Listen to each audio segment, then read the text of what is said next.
Os dados fundamentais no conceito de cultura são três. Um grupo social determinado, pessoas que têm entre si laços sociais estabelecidos, nomeadamente de familiares, de parentesco, não é? Pessoas que se reconhecem umas às outras como parte sanguínea de uma mesma entidade, por um lado. Por outro lado, uma paisagem ambiente, um ambiente físico, um território. As comunidades vivem em territórios específicos e, portanto, partilham um conjunto de experiências. Partilham um conjunto de experiências que tem a ver com a fauna e a flora, tem a ver com o clima, tem a ver com a riqueza ou com a pobreza desse território em termos daquilo que é necessário para a sobrevivência. Há muita fonte de alimentação, há pouca. É-se por causa disso sedentário ou nómada, etc, etc. E, portanto, obviamente aí a relação com o território também muda. Portanto, segundo ponto. E o terceiro ponto é aquilo que eu chamo uma intencionalidade ambiente. A intencionalidade ambiente é um conceito um bocado mais complexo, mas também se compreende, creio eu, com alguma facilidade. A intencionalidade ambiente resulta da relação que todos têm uns com os outros e que todos têm com esse território que habitam. E é aqui que entra, do meu ponto de vista, é o ponto de vista que eu defendo do investimento de sentido. Isto é, há uma partilha de investimento de sentido, o sentido que cada uma das pessoas dá às coisas que os rodeiam é partilhado. E é partilhado, nomeadamente, através da língua. Esta coisa aqui da língua precisaria, provavelmente, de uma sessão anexa, porque é fundamental, mas é um bocado... Para eu introduzir agora, íamos desviar um bocado. Se vocês acharem necessário, a gente fala disso mais tarde. A língua é, obviamente, fundamental, até porque a língua é constituída pela partilha das experiências com um determinado meio físico, como é evidente. E o que resulta da relação dos indivíduos consigo próprios, com os outros e de todos e de cada um deles com um determinado meio é exatamente a constituição de um ambiente equivalente ao modo que uma criança recebe quando acaba de nascer e chega a uma família. Há um ambiente no sentido em que há um tom de voz. Há um ambiente no sentido em que há uma fonética, mas também há um ambiente no sentido em que há uma determinada arrumação, há um determinado conjunto de hábitos, há uma herança, uma memória que é partilhada e a nossa emergência no seio de uma comunidade social instituída é sempre a emergência no seio de algo que é que já se constitui como mito, que já se constitui como um conjunto de rituais, que já se constitui como um conjunto de hábitos sociais, que já se constitui como um conjunto, inclusivamente, de expectativas, no sentido em que filho de sapateiro será sapateiro, tendencialmente, filho de pescador, tendencialmente, será pescador, filho de... É claro que isto é diferente em culturas mais simples, mais básicas, mais elementares e culturas mais complexas, mas lá iremos. Estes três fatores, portanto, um grupo social, um ambiente físico e esta intencionalidade para que a língua é fundamental e a narrativa que se forma à volta do ambiente é fundamental, fazem com que cada indivíduo partilhe com todos os outros parte da sua identidade, parte nuclear da sua identidade. As pessoas reconhecem-se umas às outras como próximas, exatamente no sentido em que partilham um certo sentido investido nas mesmas coisas, através dos mesmos processos. Isto significa que, tendencialmente, o valor que é dado às coisas tende a manter-se. Ok? A partir do momento em que um determinado ser ganha, por exemplo, qualidades sagradas. Raramente ocorre, eu diria, nunca ocorre, tendencialmente nunca ocorre, que haja alguém que subitamente comece a pensar, não, mas porquê o crocodilo e não a vaca? A maior parte das vezes não ocorre pensar porque não a vaca, porque não há vaca. Naquele sítio não há vacas, não se pode pensar porque é que havia o seu crocodilo e não a vaca. Mas também não ocorre pensar sequer porque o crocodilo não. Em circunstâncias normais não ocorrem desvios. Em circunstâncias normais a nossa identidade é formada no sentido de reafirmar a identidade do grupo. E portanto, é instituída como um processo de, digamos assim, autoafirmação, por um lado, e afirmação coletiva, por outro. Quanto mais próximos nós estamos de uma cultura simples, uma cultura elementar, mais facilmente nós reconhecemos em todos os indivíduos uma amostra do todo. O que é que isto significa? Significa que se formos... Cada vez é mais difícil de afirmar isto, porque a cultura mudou muito, mas se estivermos numa tribo qualquer de Burundi, a probabilidade de, se nós tirarmos um indivíduo e, digamos assim, fizermos uma espécie de questionário antropológico, ficamos a saber a mesma coisa daquela cultura do que se tirarmos outro, ou outro, ou outro, ou outro. Na nossa cultura, se nós tirarmos um indivíduo de uma torre qualquer de Nova Iorque e fomos ao vizinho do lado, parece que vivem em planetas distintos. Portanto, entre o ponto zero, digamos assim, da cultura humana, em que a identidade é altamente partilhada, a identidade individual é altamente partilhada com a identidade coletiva, e o mundo altamente complexo em que estamos hoje, em que às vezes é difícil encontrar pontos de contacto, há uma gama que historicamente pode ser, se nós tivéssemos muita paciência e muito tempo, era possível ver ao longo da história como é que esta complexidade iria sendo montada. Sobre este núcleo que eu chamo de sistema da cultura, este núcleo constituído por estes elementos, há ainda algumas coisas que é importante nós anotarmos. Uma, é importante que nós consigamos distinguir aquilo que é da área do conceito, da construção puramente conceptual, que é um pouco aquilo que eu vos fiz aqui, dar os dados que constituem os fatores elementares do conceito de cultura, e, por outro lado, a realidade vivida.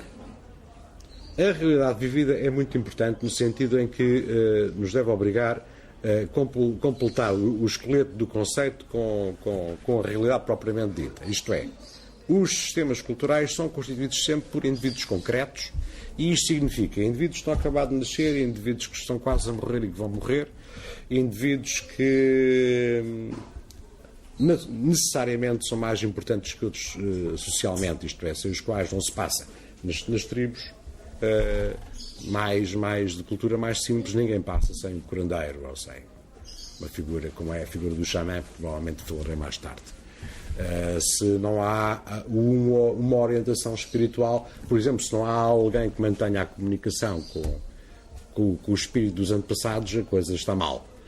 Porque a maior parte das culturas necessita de projetar para a frente aquilo que recebe de trás, e não há melhor maneira do que atribuir àqueles que vão morrer a proteção dos que vão nascer, e àqueles que já morreram a proteção dos que estão vivos, não é? Portanto, o fator da história, o fator da transformação eventual, no meio disto há acidentes que ocorrem e que alteram a evolução dos sistemas culturais. Se há uma epidemia e o grupo social é muito reduzido, a cultura altera-se necessariamente, os papéis sociais também se transformam. Se há um contacto, por exemplo, e necessariamente são sempre muito esperados, com uma cultura estranha, subitamente, obviamente, há arranjos que têm forçosamente que acontecer. Isto quando a coisa não é demasiado drástica e não há assimilações ou distribuição completa de culturas, como ocorreu. Enfim, eu espero não ter que dar muitos exemplos concretos, porque suponho que seja um bocado do domínio comum, de cultura geral. E, portanto, há vicissitudes que têm a ver com o desaparecimento, uma doença qualquer que faz desaparecer elementos vitais para a sobrevivência. A peste que acaba com as vacas, que acaba com os rebanhos, a cultura altera-se. A cultura está sujeita a acidentes. É só para vos dizer isto. Então, uma coisa é o sistema e enquanto conceito, outra coisa é o sistema da cultura enquanto realidade. E a realidade é histórica, por um lado, a realidade não está pré-determinada no sentido em que não tem que se desenvolver num determinado sentido necessariamente, ainda que, e esta é que é a parte importante, os sistemas da cultura se manifestem como formas de predomínio tendencial. Isto é, a cultura determina uma tendência. Tendencialmente, segundo certas culturas, segundo uma cultura simples, tendencialmente, por exemplo, aquilo que nós nos podemos perceber, do ponto de vista da manutenção dos dados principais da cultura, é que tendencialmente as pessoas, os indivíduos isoladamente em grupo, tendem a reproduzir o que herdam. Quanto mais simples e básica é a cultura, mais claro se torna que há uma reprodução quase que mimética, isto é, quase que sem desvio daquilo que é herdado. E é por isso que ainda hoje nós conseguimos olhar para as formas mais básicas, etnológicas da arte popular, por exemplo, e ninguém se lembra de introduzir variações no vira ou no bailinho da madeira. Não há cá, de repente, vou fazer o passo diferente porque é mais bonito, não é? Isto é, a tendência é para que as formas se mantenham quase de uma forma ritualizada, não é? Isto é, espera-se, todos esperam que haja alguma coisa nuclear que acompanhe a comunidade no sentido em que é recebida e que é transmitida como um corpo que todos são ou explícita ou implicitamente convidados a respeitar e a transmitir tal como receberam. Como podem perceber por esta introdução básica, a arte aqui já é uma questão. A produção artística aqui já é uma questão. Eu falo do vira ou do bailinho da madeira, e aquilo que a gente tem aqui são expressões plásticas, não é? As expressões plásticas têm a ver com o corpo, a expressão plástica também tem a ver com os materiais, que tem a ver com o que há. Bom, ninguém pode achar estranho, por exemplo, ou seria muito aberrante que alguém achasse estranho que no Burundi não houvesse ninguém que nascesse com jeito para piano. No Burundi não há pianos. Não é? Ou um esquimó que de repente não tem muito jeito para coisas que são absolutamente incomportáveis no gelo. Não é? Fazer fogueiras. Grandes fogueiras e grandes agapamentos no gelo é capaz de não dar muito resultado. Da mesma maneira com a expressão plástica. Se aquela tribo usa predominantemente o vermelho nas suas colorações, é provavelmente porque ali há pigmento vermelho com abundância e não há verde. Ou não há amarelo. Há uns quilómetros ao lado, ou já se pintam de amarelo, provavelmente porque ali há amarelo e não há vermelho. Então, não é porque são daltónicos, não é porque são esquisitos uns em relação aos outros, é porque estão determinados pelo seu ambiente e estão determinados pela cultura que receberam e pela cultura que pretendem intencionalmente, ainda que não conscientemente, transmitir.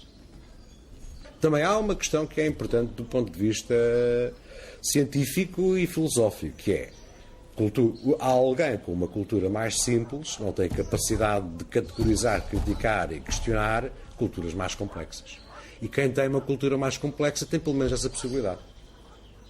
E isto aqui é incontornável. Se isso é uma superioridade, julgar isto como superioridade, para mim, é uma questão de preconceito. Mas também há um facto, também é um bocado, isto tem tudo a ver, inclusivamente, com a nossa capacidade na diversidade da experiência. Quem só comeu batatas a vida toda não pode provavelmente dizer muito sobre aquilo que comeu feijões, batatas, ervilhas, arroz, tomate, não é? Quem só come batatas pode ter até um discurso muito elaborado sobre batatas. Mas não pode dizer muito sobre ervilhas, não é? A diversidade e a complexidade da experiência permite uma elasticidade e, inclusive, permite um poder que faz com que, normalmente, as culturas mais simples sejam muito rapidamente abafadas, não é? A verdade é essa. Quando Pizarro entrou pelo Império Inca dentro, foram 15 ou 20, foi um pelotão de espanhóis que derreteu um império. Não é? a complexidade pode muito rapidamente ser transformada numa arma. A questão não é tanto, parece-me a mim, não sei se será tanto se é superior ou não é, porque é uma questão de valoração que a mim não me diz nada, ou diz muito pouco e é perigosa. É mais uma questão de consciência de que quanto mais complexo e mais poderoso eventualmente é o instrumento que a gente tem, mais cuidado deve ter a usar. Mas para já, do ponto de vista histórico, aquilo que para mim é mais importante será isto. Há um conceito que é o conceito de cultura. Este conceito de cultura, ou de sistema cultural, se quiser, este conceito de sistema cultural é um conceito que, para já, com estas dicas que eu vos dei, se percebe bem aplicado a situações de alguma simplicidade, mas nós temos a história que nos permite perceber que a simplicidade se complexifica e há aqui ainda fatores que é preciso, digamos assim, abordar para percebermos o que é que acontece na transição. Para já, simplificando, um sistema de cultura, assim, de um ponto de vista geral, externo, funciona como como um conjunto de ordens. Isto é, os valores, as normas, as regras, implícitas ou explícitas, são ordens que os indivíduos recebem, que comandam acerca do que fazer, o que dizer, o que sentir, o que pensar, como sentir, como dizer, como sentir, como pensar, e ao mesmo tempo, que esta parte normalmente é mais esquecida, é mais negligenciada, o sistema diz também o que não fazer, o que não dizer, o que não pensar e o que não sentir. A maior parte das vezes, implicitamente. Isto significa, isto mesmo, independentemente, e quando está a falar um bocado da língua, isto independentemente de haver ou não haver escrita. E a questão da escrita, por exemplo, aqui é importante, e é exatamente por isso que a questão da língua era importante antes. Porque a escrita representa o primeiro nível de complexidade extra, isto é, o primeiro que se pode assinalar, que nos permite dizer, deixamos já o puro e simples território da mera reprodução para passarmos a alguma outra coisa. Do ponto de vista histórico, ou do ponto de vista do desenvolvimento histórico da história da cultura, ficamos aqui, estamos na diferença entre tudo aquilo que é antes e depois, por exemplo, da cultura suméria. Suméria, sírio, babilónica, depois egípcio e por aí fora. Não é? Isto é, há um momento em que se constitui um código relativamente complexo, e agora vamos falar aqui da evolução da escrita, porque senão nunca mais de cá saímos. Já há um momento em que a simples existência deste instrumento cinde a cultura em dois níveis. O nível daqueles que acedem à chave, que têm a chave com que se pode abrir o conhecimento do que está nos documentos, e aqueles que não têm a chave. Deste ponto de vista, aquilo que normalmente que se costuma fazer é determinar a partir daqui um momento de alta cultura popular.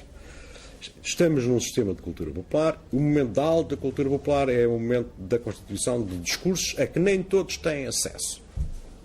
Discursos reservados. Não só reservados porque sejam sagrados ou porque sejam secretos, no sentido mais ou menos sagrado da coisa, não é?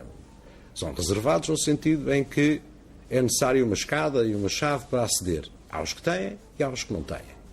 E os que têm, que normalmente é uma casta sacerdotal, não é? Que não é só sacerdotal, mas enfim, é essencialmente sacerdotal, da maneira como nós a reconhecemos, são aqueles que constituem discursos e, portanto, uma cultura a que os outros desconhecem. Que quem não tem essa escada e quem não tem a chave, quem não tem o código, quem não possui o código, desconhece, ignora. É bom que se note já agora, a talho de foice, que esta divisão clara na história que a escrita introduz, na história da cultura, entre sistemas simples e sistemas complexos, é uma divisão que, de certa maneira, já existia, no sentido em que, na tradição xamânica, o sacerdote, o curandeiro, etc., antes da escrita, na tradição oral, já possui um conjunto de conhecimentos, um conjunto de informações que os outros não têm. Não somos todos curandeiros, nem todos temos capacidade de comunicar com os espíritos, nem todos temos capacidade de designar se este dia é bom para ir para a guerra ou se este local é bom para construir um poço. E quem tem esses dados, que são transmitidos fielmente, mestre-discípulo, ao longo de séculos, também tendencialmente de uma forma invariável, mas com a possibilidade de progressivo enriquecimento do conhecimento, não é? A este nível, mesmo nas culturas simples, nós já podemos falar de uma espécie de alticultura. Só que ela não é exatamente uma cultura no sentido em que um grupo social pode participar, é uma cultura, digamos, quase unipessoal, não é? É uma alta cultura unipessoal. A escrita, de facto, determina um período muito importante e depois se torna clara não apenas na tradução daquilo que são os valores correntes em lei, portanto, lei escrita, que permite governar e que permite, se quiserem, manipular, no sentido de levar para onde mais jeito dá ao governante, uma comunidade que se identifica com aquele conjunto de valores. A lei e a literatura são são as primitivas formas de manifestação de um sistema complexo, de um verdadeiro sistema complexo. Se o sistema é complexo, obviamente não é simples, e a razão está nesta dicotomia, mas não quer dizer que, tal como os sistemas simples, um sistema complexo não possa ser fechado. E aqui há este dado também é importante. Os sistemas simples são sempre fechados. Tendencialmente fechados. Isto é, são tendencialmente impermeáveis aos valores das outras culturas. Tendencialmente. Não quer dizer que não haja exceções, porque aquela tribo ali fez uma colher que eu ainda nunca tinha visto, e a colher é muito gira e dá muito jeito, e pode haver apropriações, mas tendencialmente há uma impermeabilidade que significa a exclusão do ritual do outro, a exclusão dos valores do outro, dos deuses do outro, de tudo o que é do outro. Não é? Esta impermeabilidade é uma impermeabilidade que garante a sobrevivência da identidade do grupo e, ao mesmo tempo, garante a unidade do grupo no confronto com a adversidade, nomeadamente quando se trata do choque com outras culturas. Quando passamos ao nível da alta cultura popular, não abandonamos necessariamente o fechamento. Isto é, uma cultura pode ser complexa, por comparação com uma simples, tão impermeável como é essa cultura simples. Não há digamos, necessariamente nenhum sintoma, nenhum sinal de abertura em relação às outras culturas. Esta alta cultura não significa qualquer tipo de disposição, nem que seja desta caixa, digamos assim, de disposição em relação às outras culturas de acolhimento e de